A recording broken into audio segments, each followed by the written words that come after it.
नमस्कार, आप देख रहे हैं सहारनपुर ब्रेकिंग न्यूज। प्रस्तुत हैं आज के मुख्य समाचार। आजाद समाज पार्टी काशीराम के कार्यकर्ताओं ने आज महामहिम राष्ट्रपति के नाम एक ज्ञापन जिलाधिकारी कार्यालय में सौंपा। उनका कहना था कि राजस्थान में रावतसर जिला हनुमानगढ़ में भीम आर्मी के युवा साथी विनोद मेघवाल की दबंगों द्वारा निर्मम हत्या की गई है और हत्या आरोपियों के खिलाफ सख्त कार्रवाई की मांग की और साथ साथ परिवार को 50 लाख रुपए तथा एक सरकारी नौकरी दिलाने की मांग की। उनका कहना था कि गहलोत सरकार ने ना तो कोई कार्रवाई की, ना किसी प्रकार का परिवार से सहयोग किया। ज्ञापन देने वालों में परवीन गौतम, जिला प्रभारी करमवीर सिंह, मंसूर अली, राजकुमार, अजय कुमार, संजय कुमार, सतीश गौतम, विमल गौतम, ललित गौतम, संजीव गौतम, राजीव प्रधान, विनोद आदि लोग उपस्थित रहे। मेरा नाम एडवोकेट अजय कुमार, जिला प्रवक्ता आजाद समाज पार्टी। आज यह ज्ञापन हम राष्ट्रपति जी के नाम दे रहे हैं क्योंकि राजस्थान के अंदर जो हनुमानगढ़ जिला है वहाँ की एक घटना है। 14 अप्रैल को लेकर हमारे एक साथी विनोद मेघवाल जी ने एक बैनर लगाया था, तो गांव के कुछ दबंगों ने उस बैनर को फाड़ा, तो गांव के कुछ लोगों ने तब तो वहाँ पर समझौता करवा दिया था। लेकिन 5 तारीख की शाम की यह घटना है कि विनोद मेघवाल जी अपने भाई के साथ कुछ गांव में काम के लिए जा रहे थे, तो कुछ दबंगों ने उन्हें आकर पीटा और इतना पीटा कि परसों शाम उसकी वहीं पीटते पीटते मृत्यु हो गई। तो आप देखिए कि जिस प्रकार से जब से प्रदेश में राजस्थान में सरकार कांग्रेस की आई है, तब से दलितों पर इतना उत्पीड़न हो रहा है। आए दिन लोग, चाहे वहाँ मामचीन के नाम पर या दलितों पर लगातार अत्याचार हो रहा है। तो हम अपने ज्ञापन के माध्यम से सरकार से एक तो परिवार के लिए 50 लाख रुपए जो मुआवजा मिलना चाहिए परिवार के लोगों को, और दूसरी मांग हमारी यह है कि FTC एक्ट के तहत कोर्ट में यह मुकदमा चलना चाहिए, FTC कोर्ट में मुकदमा चलना चाहिए और SC/ST एक्ट के तहत उन लोगों को दोषियों को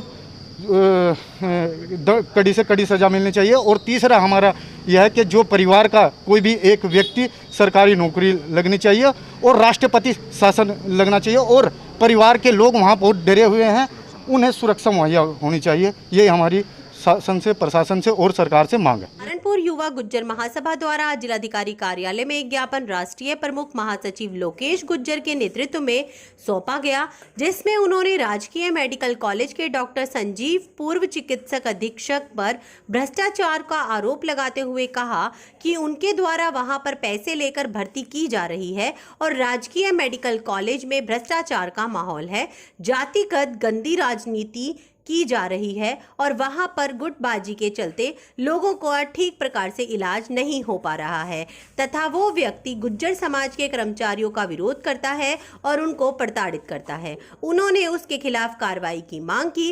ज्ञापन देने वालों में तेजपाल सिंह, सोलाना, मोहित परमार, दीपक असदपुर, दीपक चौहान, सुमित इस्माइलपुर आदि लोग उपस्थित रहे। किस मामले में आए थे आज हम युवा गुर्जर महासभा के साथी जिलाधिकारी जी से मिलने आए थे मेडिकल कॉलेज सहारनपुर के संबंध में। सहारनपुर मेडिकल कॉलेज में जिस तरह की राजनीति आज भी हो रही है और वहाँ पर पूर्व CMS डॉक्टर संजीव संवैधानिक पद पे बैठे हुए आज जिस तरह से जातिगत लोगों को वहाँ पर बढ़ावा दे रहे हैं और जिस तरह से उन्होंने डॉक्टर मर्तोलिया के सस्पेंड होने के एकदम तुरंत बाद अपने पद को छोड़ा, वो एक इस और साजिश की ओर इशारा करता है कि उन्होंने मेडिकल कॉलेज में बड़े बड़े घोटाले किए हैं, नियुक्तियों के नाम पे पैसे लिए हैं, राजनीतिक लोगों को संरक्षण दिए, वहाँ पे लोगों को धमकाया है। अभी भी जो मेडिकल कॉलेज के प्रिंसिपल हैं उनको भी धमकाया जा रहा है कि बाहर कॉलेज से बाहर निकलते ही मेरे लोग हैं और वो तुम्हारे साथ इस तरह की वो करेंगे। उस सारी चीज़ों को लेकर हम लोगों ने आज जिलाधिकारी जी को अवगत कराया है और मैंने उनसे निवेदन किया है कि किसी सक्षम अधिकारी से उनकी जांच करवाई जाए और जांच की रिपोर्ट जल्द आने पर उनके खिलाफ एक्शन लिया जाए। अखिल भारतीय सफाई कर्मचारी कल्याण संघ द्वारा आज नगर आयुक्त कार्यालय में एक ज्ञापन जिला अध्यक्ष राहुल वाल्मीकि के नेतृत्व में सौंपा गया, जिसमें उन्होंने मांग की कि सफाई कर्मचारियों को गर्म या ठंडी वर्दी दी जाए, मृतक आश्रितों को कोटे से नौकरी दी जाए, सीएलसी के सफाई कर्मचारियों को हर माह 10 से 11 तारीख में दिया जाए और कर्मचारियों को राजस्थान की तर्ज पर ठेका सफाई कर्मचारियों को स्थायी कर दिया जाए, जिससे कि वह अपने परिवार को ठीक प्रकार से चला सके। ज्ञापन देने वालों में मुख्य रूप से राहुल वाल्मीकि, रमेश डाक, सुशील बहोत, सावन बिरला, अजय कुमार आजाद, अनुज बहोत, राजेंद्र कुमार, रिंकू बहोत, सिद्धांत कुमार, अमित कुमार, शिव आदि लोग उपस्थित रहे। मेरा नाम राहुल वाल्मीकि, अखिल भारतीय सफाई मजदूर कल्याण संघ ट्रेड यूनियन जिला अध्यक्ष। आज किस बात को लेकर? आज हम नगर साहब को ज्ञापन देने के लिए आए हैं। जो राजस्थान सरकार ने जो ठेका पर्दा कर्मचारियों को जो परमानेंट कर दिया जाए संविदा को, हम ये मांग कर रहे हैं कि नगर साहब से कि यहाँ भी जो सहारनपुर के जो सफाई कर्मचारी है, ठेका पर्दा कर्मचारी, उन्हें संविदा में करने की मांग करी है हमने नगर साहब महोदय से, और 5 सूत्रें मांगे दिए हमने। एक तो हमारे कई वर्षों से वर्दी कभी उपलब्ध नहीं कराई गई सफाई कर्मचारियों को नगर निगम द्वारा, और लगातार जो सीएलसी कंपनी के कर्मचारी है ठेका पर्चे पे जो लोग लग रहे हैं, वर्षों से उनकी तनख्वाह कभी 12, कभी 14, कभी निर्धारित तारीख नहीं कभी आज तक हुई है। हमने नगर साहब को कहा है कि 5 या 6 तारीख में नगर निगम द्वारा सफाई कर्मचारियों का वेतन हो जाना चाहिए। अगर नहीं होता है तो आगे क्या करेंगे? अगर नहीं होगा तो हम 3 दिन का हमने अल्टीमेट दे दिया, 3 दिन बाद हम कुछ अपना हड़ताल करने का काम करेंगे। अखिल भारतीय कांग्रेस कमेटी की महासचिव प्रियंका गांधी वाड्रा एवं उत्तर प्रदेश कांग्रेस अध्यक्ष अजय कुमार लल्लू के आह्वान पर आज पूरे प्रदेश में कांग्रेस पार्टी ने सभी जनपदों में डिजिटल धरनों का आयोजन कर प्रदेश में दिनों दिन जहरीली शराब से बढ़ रही मौतों के विरुद्ध प्रदर्शन किया। डिजिटल धरने में सभी जिलों के कांग्रेस जन लखनऊ के प्रदेश मुख्यालय से जूम ऐप द्वारा जुड़े हुए थे और सभी ने आरोपियों के खिलाफ सख्त से सख्त कार्रवाई की मांग की। इस धरने में मुख्य रूप से जिला अध्यक्ष चौधरी मुजफ्फर तोमर, महानगर अध्यक्ष वरुण शर्मा, इमरान कुरैशी, आरिफ खान, पार्षद सरदार चरणजीत सिंह निक्कू, जिला प्रवक्ता गणेश दत्त शर्मा, मनीष त्यागी, राहत खलील, अमरदीप जैन, राकेश मोंगा, डॉक्टर मोहतरम, डॉक्टर दाऊद, गालिब चौधरी, हाशिम चौधरी, शिव कुमार सैनी, ध्रुव ठाकुर, शहजाद खान, नीरज कपिल आदि लोग शामिल रहे। सर्किट हाउस में आज एमएलसी शिक्षक सीट से मेरठ सहारनपुर खंड के विधायक सभापति आवासीय परिवार जांच समिति द्वारा एक प्रेस वार्ता का आयोजन किया गया, जिसमें उन्होंने जानकारी देते हुए बताया कि कोविड के दौरान जो पार्टी के कार्यकर्ताओं की मृत्यु हुई है उनको संवेदना व्यक्त करने तथा फतेहपुर सीएचसी को गोद लेने के कार्यक्रम के अंतर्गत वहां पर भी जो भी ज़्यादा से ज़्यादा सुविधाएं दी जा सकेंगी उनके लिए फंड जुटाना और लोगों को बेहतर स्वास्थ्य सेवाएं देने को लेकर विचार विमर्श हुआ तथा कोरोना संक्रमित शिक्षक कर्मचारियों की मृत्यु के बाद उत्तर प्रदेश द्वारा जांच के बाद 30-30 लाख रुपए का मुआवजा देने की बात कही। इस प्रेस कॉन्फ्रेंस में मुख्य रूप से पूर्व सांसद राघव लखनपाल शर्मा, महानगर अध्यक्ष राकेश जैन, गौरव कपिल, प्रेस प्रवक्ता गौरव गर्ग के अलावा अन्य लोग भी मौजूद रहे। Railway SP Aparna Gupta, GRPF Moradabad द्वारा आज थाने का वार्षिक निरीक्षण किया गया, जिसमें रेलवे स्टेशन का निरीक्षण कर जीआरपी रजिस्टर चेक किया गया कि वह ठीक प्रकार से मेंटेन है या नहीं। ड्यूटी रजिस्टर चेक किया गया। महिला थाना हेल्प डेस्क चेक किया गया जो ठीक प्रकार से काम कर रहा था। जितनी भी महिला समस्याएं वहां पहुंची थी उन सब का समय पर निस्तारण हो गया था। इसके अलावा क्राइम रजिस्टर चेक किया गया कि ठीक प्रकार से मेंटेन है या नहीं। साथ साथ ड्यूटी रजिस्टर चेक किया गया। महिला हेल्पलाइन गैस कनेक्शन किया गया। वहां पर उन्होंने पाया कि यहाँ पर ठीक प्रकार से महिलाओं की समस्याओं का निस्तारण किया गया है और क्राइम रजिस्टर भी देखा गया। उसमें जो भी कमियां थी उनको दूर कराया गया और अपडेट करने के दिशा निर्देश दिए गए। वहीं रेड हैंडेड रजिस्टर चेक करने के बाद उनकी समीक्षा की गई कि इसके बाद साथ साथ उन्होंने कोरोना संबंधी और क्राइम रोकने संबंधी दिशा निर्देश भी दिए। इस निरीक्षण में थाना जीआरपी प्रभारी राशिद अली भी उपस्थित रहे।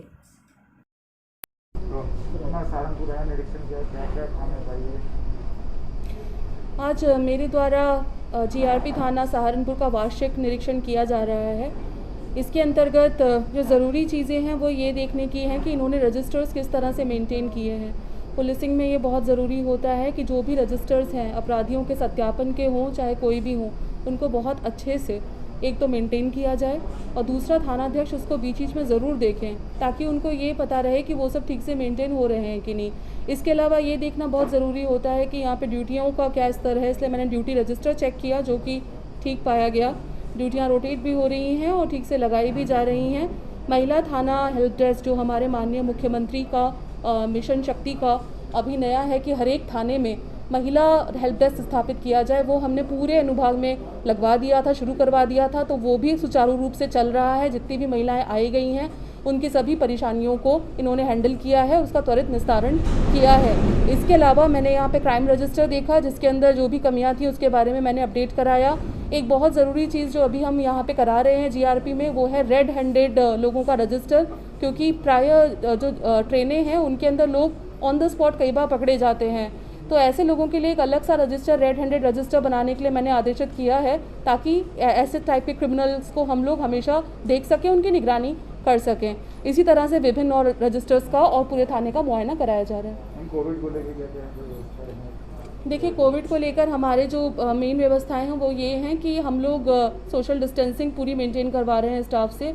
जितना भी स्टाफ हमारा प्लेटफॉर्म ड्यूटी में है या कि एक्टिव एस्कॉर्ट्स में है उन सभी को फेस शील्ड्स दे दिए गए हैं, ग्लव्स दिए गए हैं, सैनिटाइजर्स दिए गए हैं, डबल मास्क दिए गए हैं और विभिन्न प्रकार की चीज़ें प्रोवाइड कराई गई हैं। साथ ही जो भी लोग ट्रैक पर पड़े हुए किसी भी शव को हैंडल करेंगे वो सभी पीपीई किट में शवों को हैंडल करेंगे। इसके लिए मेरे द्वारा आदेशित किया गया है और उसी मात्रा में खरीद के पीपीई सूट्स इनको प्रोवाइड कराए गए हैं ताकि किसी भी कीमत पे हमारा कोई भी कर्मी ड्यूटी के दौरान कोरोना वायरस से एक्सपोज होने से बच सके। ऐसा एक मामला 3-4 दिन पहले बॉडी मिली थी यहाँ पर, तो पुलिस ने ना उठा के दिया थी बल्कि बच्चों से उठाई गई है, इसमें क्या?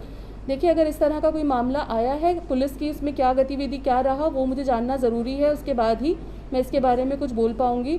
अदरवाइज़ जो भी बॉडीज़ मिलती हैं उसके अंदर जीआरपी या आरपीएफ में से जो भी पहले पहुँचता है वो बॉडी को हटाता है और उसके बाद आगे की कार्रवाई की जाती है। अखिल भारतीय उद्योग व्यापार मंडल द्वारा सेवा संकल्प दिवस मनाया गया, जिसमें सभी कार्यकर्ताओं ने विमल बिरमानी के नेतृत्व में सोशल डिस्टेंसिंग के साथ कोरोना जैसी महामारी में गरीब, बेसहारा, असहाय लोगों को राशन किट वितरित की और सरकार से मांग की कि इस महामारी में व्यापारियों को छूट दी जाए, क्योंकि कोरोना काल में व्यापारियों का खासा नुकसान हुआ है। इस कार्यक्रम में अनिल गर्ग, गुलमेहर सिंह, रतन मित्तल, तरनजीत सिंह बग्गा, हर्ष डाबरा, शांतनु ठकराल आदि लोग शामिल रहे।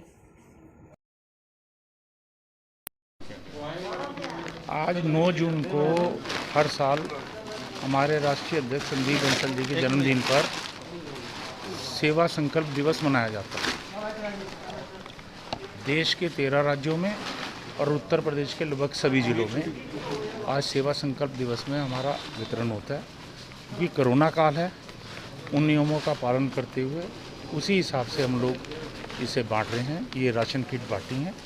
आज हमारे द्वारा 50 राशन किट का वितरण किया गया है और इससे पहले हमारी एक बैठक भी हो चुकी है छोटी सी, जो कोर कमेटी की, जिसमें सहारनपुर की कई समस्याओं के बारे में हमने बात की।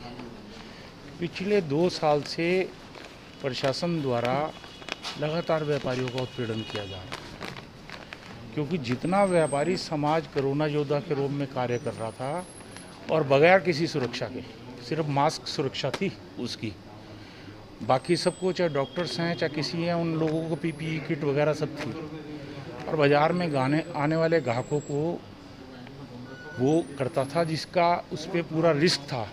लेकिन उसके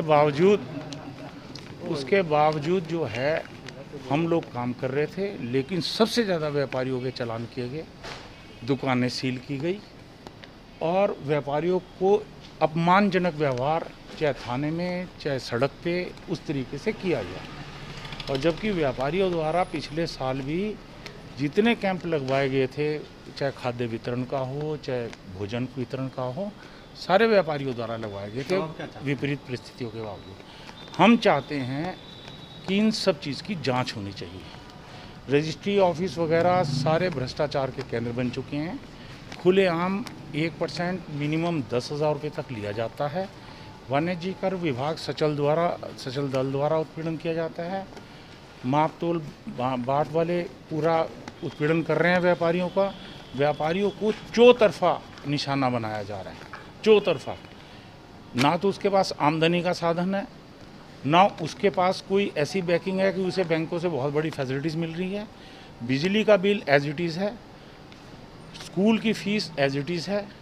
जो मध्यम वर्गीय व्यापारी है और या जो छोटा व्यापारी है वो पिस गया है, ना वो तो मांगने की स्थिति में है और ना सरकार कोई बहुत ज़्यादा सुन पा रही है। इस पुलिस अधीक्षक डॉक्टर एस चन्नप्पा द्वारा जनपद में नशा तस्करों के विरुद्ध चलाए जा रहे धरपकड़ अभियान के अंतर्गत पुलिस अधीक्षक ग्रामीण व क्षेत्राधिकारी गंगो के कुशल नेतृत्व में आज थाना गंगो पुलिस द्वारा चेकिंग के दौरान शेखोवाली गली ग्राम कुंडाकला से नशे का कारोबार करने वाले शातिर अभियुक्त हसीन बेगम, सतीश कुमार, जीत सिंह, जिशान को 500 ग्राम अवैध स्मैक, 14,100 रुपये नगद व एक स्प्लेंडर प्लस मोटरसाइकिल सहित गिरफ्तार करने में सफलता प्राप्त हुई है।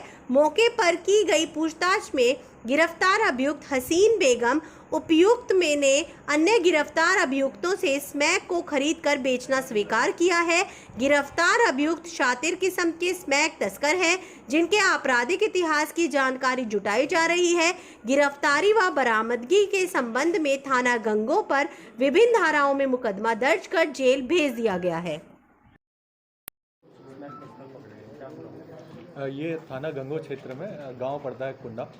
इसी में जो है हमारे वरिष्ठ पुलिस अधीक्षक महोदय द्वारा जो ये अभियान चलाया जा रहा है स्मैक तस्करों के खिलाफ, इसी में एक थाना गंगो पुलिस को बहुत बड़ी सफलता मिली है, जिसमें कि हम लोगों ने कुछ तस्कर और एक ये जो बेचने वाली महिला है इसको पकड़ा है।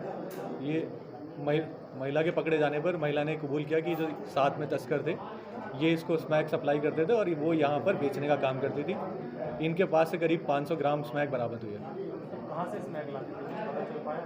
ये लोगों ने जो पूछताछ अभी तक चली है तो उससे इन्होंने 2-3 जगह बताई हैं कि ये जो इन्होंने कबूल किया है, पर अभी उन सब एंगल्स पे काम किया जा रहा है और उन पे भी आगे कार्रवाई की जाएगी जहाँ से भी लाते थे। क्या इन लोगों को पुराना कोई आपराधिक इतिहास है? नहीं, ये पहले कोई आपराधिक इतिहास नहीं है, पहली बार पकड़े गए। इनसे पूछताछ की गई है उस मामले में और जाँच चल रही है। कितने की स्मैक बताई जा रही है? ये करीब 12 लाख रुपए की स्मैक है। डीएम ने बताया कि हैंडपंप की वजह से कुछ लोगों की रोजी रोटी पर संकट था, जिसके बाद हैंडपंप को वहां से लोगों की परेशानी को ध्यान में रखते हुए हटा दिया गया। हैंडपंप को हटाने से किसी को कोई दिक्कत नहीं थी। कुछ लोगों ने हैंडपंप को हटाने को अपनी प्रतिष्ठा का सवाल बना लिया, जिसके बाद विवाद बढ़ गया। विवादित जगह से हैंडपंप को हटाकर अब उससे आगे 7 मीटर की दूरी पर नया हैंडपंप लगा दिया जाएगा। अब इस मामले में कोई विवाद नहीं है। शांति व्यवस्था बनाए रखने के लिए फोर्स लगाई गई थी, जिसको आज हटाया जा रहा है।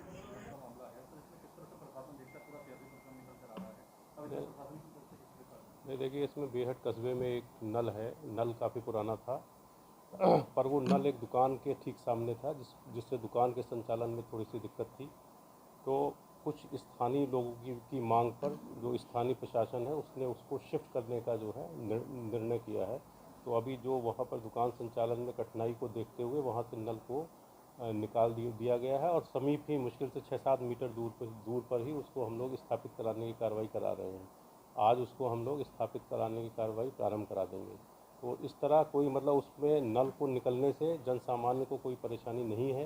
केवल कुछ लोगों ने इसको एक अपना प्रतिष्ठा का प्रश्न बनाया था, जो कि ठीक नहीं है और अब इसको अब लेकर अब कोई फिलहाल वहाँ पर कोई विवाद की स्थिति नहीं है। किसी लोगों तक कोई कार्रवाई हुई है इसको लेकर? नहीं, कार्रवाई कोई नहीं हुई है। केवल निरोधात्मक कार्रवाई और जो है कानून व्यवस्था को बनाए रखने के लिए वहाँ थोड़ा सा 1-आध दिन के लिए फोर्स लगाई गई थी। वो भी अब हम लोग जो है, अब चूँकि स्थिति सामान्य है इसलिए अब हम लोग भी फोर्स को भी वहाँ से जो है हटाने की कार्रवाई करेंगे। तो जिस तरह से सियासी है पार्टी करेगी तो वहीं पर नल का जो जहाँ से हटा गया था वहीं पर लगाना चाहिए, दूसरे लोग मना कर रहे हैं, क्या उनकी सहमति बनाई? नहीं, मैंने ये कहा कि जब नल, देखिए ऐसा है कि नल जब वहाँ पर नल के लगे रहने से कुछ दुकानदारों की रोजी रोटी पर संकट था, दुकान के जो है संचालन में दिक्कत थी। इसको देखते हुए नल वहाँ से जो है शिफ्ट किया गया है। शिफ्ट भी केवल 5-6 मीटर किया गया है, तो इससे जन सामान्य को कोई दिक्कत नहीं है। तो ऐसी कोई दिक्कत नहीं है। अब विवाद मैंने फिर कहा कि उसको कुछ लोगों ने अपना प्रतिष्ठा का प्रश्न बनाया था, पर स्थानीय प्रशासन ने सब लोगों से वार्ता करके समझा बुझा कर अब उसको शांत करा दिया है।